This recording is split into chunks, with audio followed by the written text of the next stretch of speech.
Hello बच्चों, जय हिंद। आज के इस वीडियो में हम सभी भारतीय संविधान का भाग 5 देखने वाले हैं। भारतीय संविधान का भाग 5 है संघीय कार्यपालिका। भारतीय संविधान का भाग 5 है संघीय कार्यपालिका। संघीय कार्यपालिका में 3 भाग है, एक है कार्यपालिका, एक है विधायिका और एक है न्यायपालिका।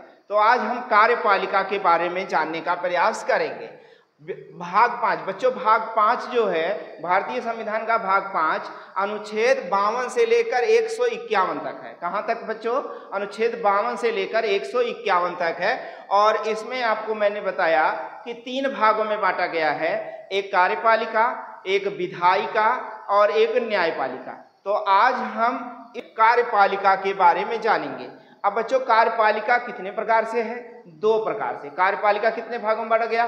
2 भागों में। एक है केंद्र में कार्यपालिका और एक है राज्य में कार्यपालिका। केंद्र में कौन कौन होता है? तो केंद्र में राष्ट्रपति होता है, उपराष्ट्रपति होता है, प्रधानमंत्री होते हैं, प्रधानमंत्री होता है एक, और मंत्रिपरिषद होता है और भारत के महान्यायवादी होते हैं।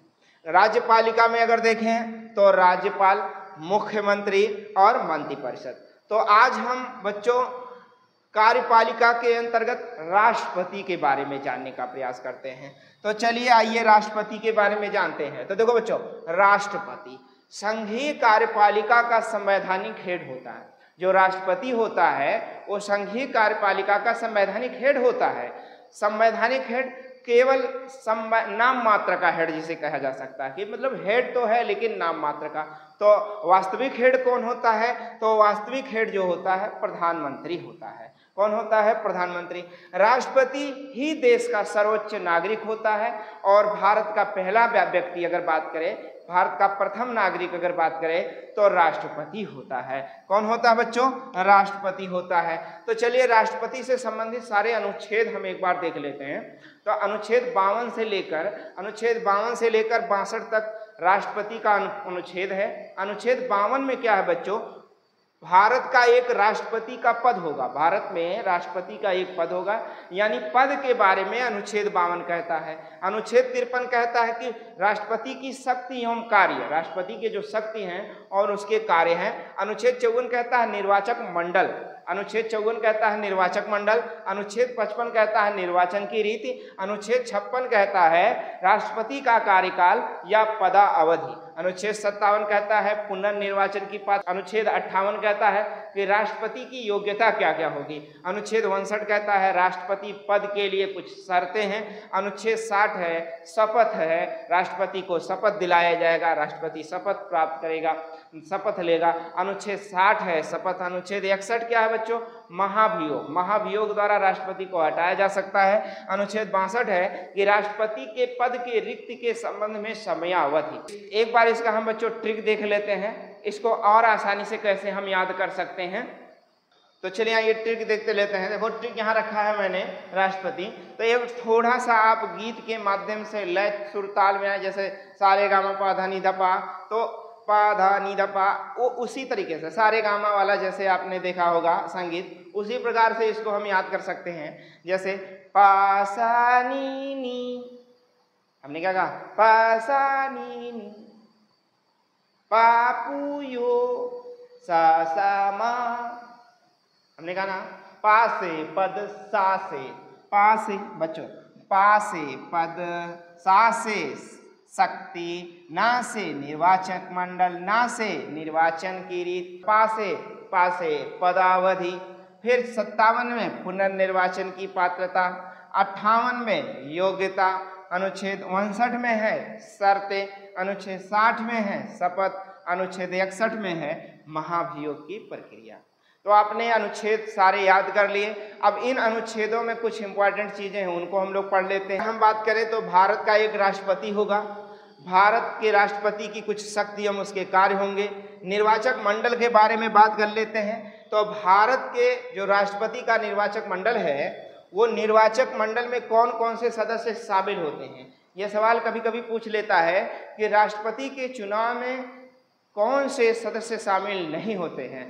तो सभी विधान परिषद के सदस्य नहीं शामिल, किसी भी राज्य के विधान परिषद का सदस्य शामिल नहीं होता। कौन कौन से लोग होते हैं? देखो, लोकसभा, राज्यसभा, सभी राज्य के विधानसभा के सदस्य, दिल्ली पुदुचेरी विधानसभा के सभी निर्वाचित सदस्य शामिल होते हैं। और राष्ट्रपति के निर्वाचक मंडल में विधान परिषद का कोई भी सदस्य शामिल नहीं होता है।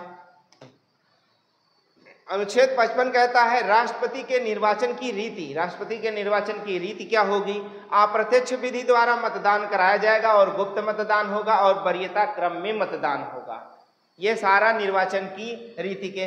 राष्ट्रपति की जीत के लिए कुल जो वैध मत होगा उसके आधे से एक अधिक यदि होगा तो वो राष्ट्रपति चुना जाएगा।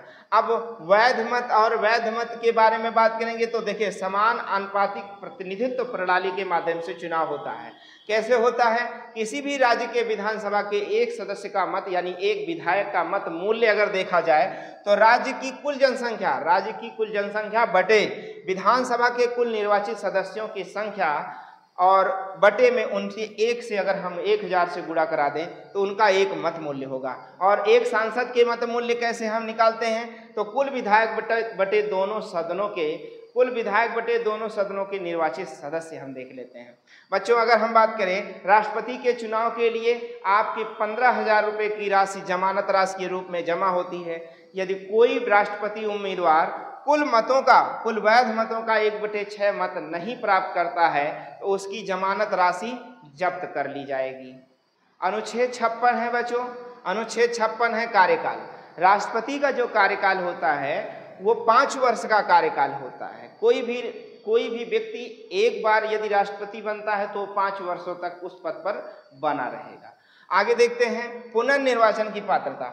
एक व्यक्ति जितनी बार चाहे राष्ट्रपति का चुनाव लड़ सकता है और राष्ट्रपति के पद को धारण कर सकता है। भारतीय संविधान में कहीं पर कोई भी ये व्याख्या नहीं मिलता है कि एक व्यक्ति केवल एक बार या केवल दो बार से अधिक राष्ट्रपति नहीं बन सकता, ऐसा कोई वर्णन नहीं है। इसलिए भारत के राष्ट्रपति का चुनाव लड़ने के लिए या भारत का राष्ट्रपति एक व्यक्ति कई बार बन सकता है।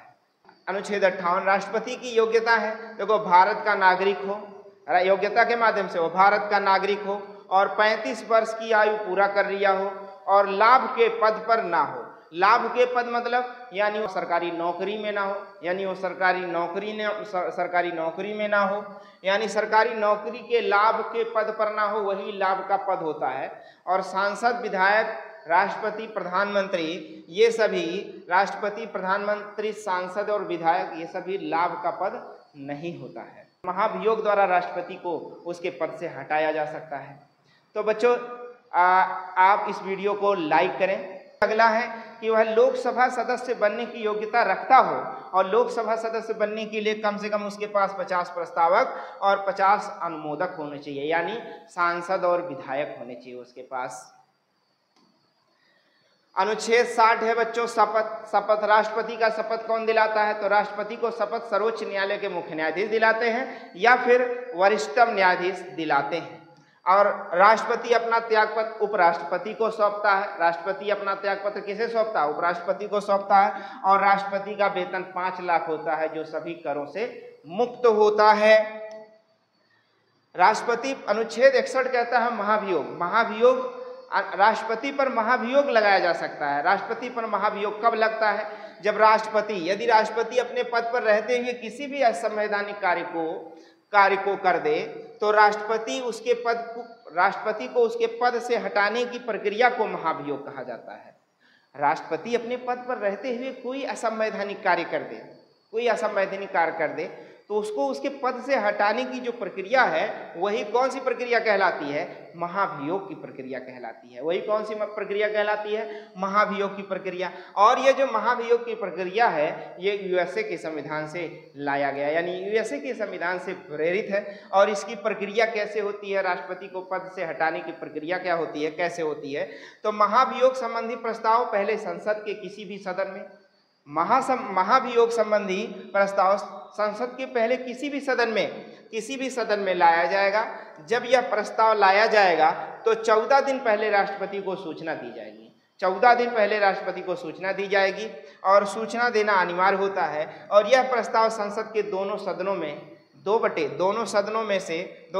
से 2/3 बहुमत से यदि पास हो जाता है तो राष्ट्रपति को अपने पद से हटना होता है, यानी राष्ट्रपति अपना पद क्या कर देता है, छोड़ देता है, उसे राष्ट्रपति को अपना पद छोड़ना पड़ता है।